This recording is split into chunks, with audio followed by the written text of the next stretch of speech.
여러분, 안녕하세요. 다솔책방의 다솔입니다. 오늘은 작년에 나왔던 소설 중에 제일 재밌게 읽은 책 3권을 가져왔는데요. 책을 소개하기 전에 평소 제 취향을 간단히 말씀드리자면, 저는 서사가 있는 이야기 전개도 물론 중요하지만, 문장 자체가 주는 감동, 한마디로 필사할 문장이 가득한 소설을 선호하는 편입니다. 참고하시면서 영상 보시면 좋을 것 같고요. 첫 번째 책 먼저 소개해 드릴게요. 첫 번째 책은 최은영 작가님의 밝은 밤입니다. 밝은 밤은 최은영 작가님의 첫 장편 소설인데요.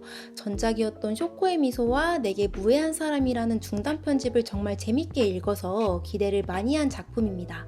아무래도 전작이 좋으면 기대를 채우지 못하는 경우가 많은데 최은영 작가님이 장편도 진짜 잘 쓰시더라고요. 증조할머니, 할머니, 그리고 엄마를 거쳐 주인공인 나에게 도착한 이야기로 구성되어 있는데요. 특히 다채로운 여성 캐릭터들을 한 소설에서 만나볼 수 있다는 점이 좋았습니다. 지금까지 많은 문학 작품에서 여성은 한정적인 모습으로 많이 비춰졌는데 밝은 밤은 제가 읽었던 소설 중에 가장 현실적이고 매력적인 여성 캐릭터가 많이 나오는 작품이었고요.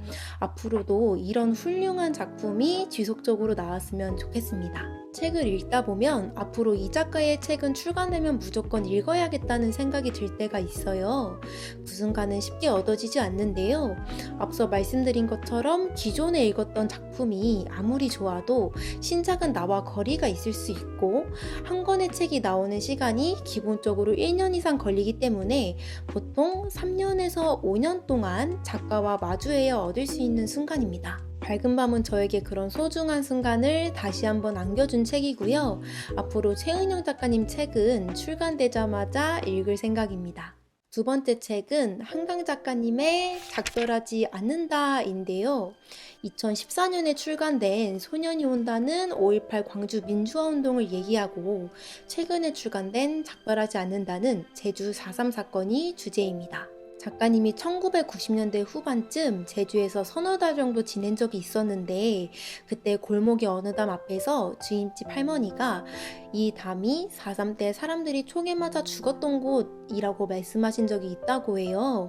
내가 멀쩡히 서 있는 곳이 누군가에겐 총을 맞고 피를 흘렸던 장소였던 거죠.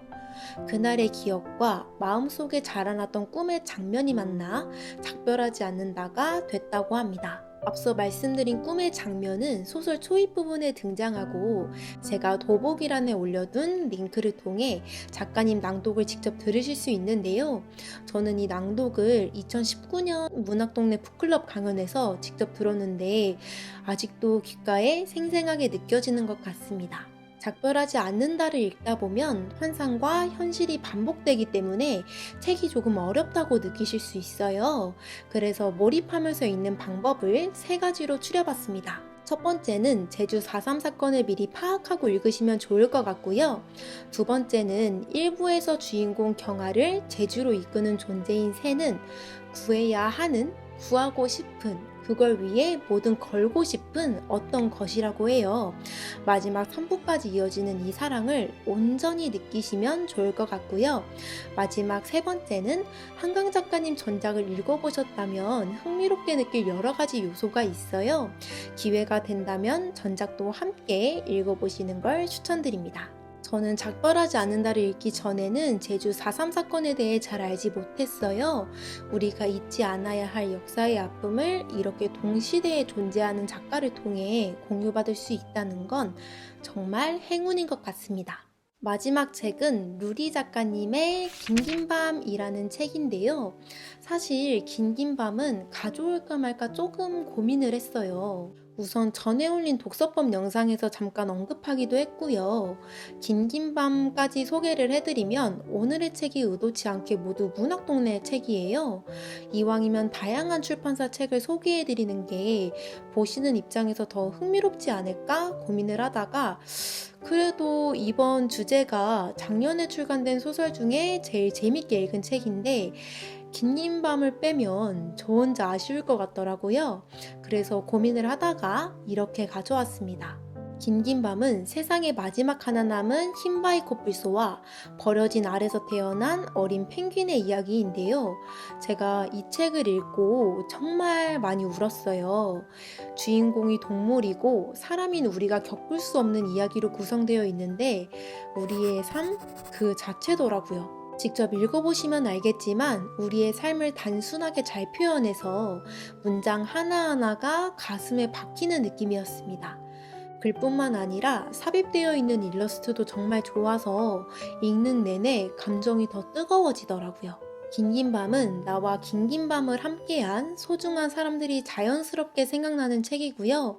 저처럼 눈물이 많은 분들은 주말에 읽으시는 걸 추천드립니다. 지금까지 작년에 나왔던 소설 중에 제일 재밌게 읽은 책 3권을 소개해드렸는데요. 우리 구독자분들께도 부디 이 책들이 잘 닿았으면 좋겠습니다. 앞으로도 저와 책에 대해 얘기 나누고 싶은 분들은 구독과 좋아요, 알림 설정 부탁드리고 인스타에도 놀러와 주시면 감사합니다. 그럼 다음에 또 봬요. 안녕!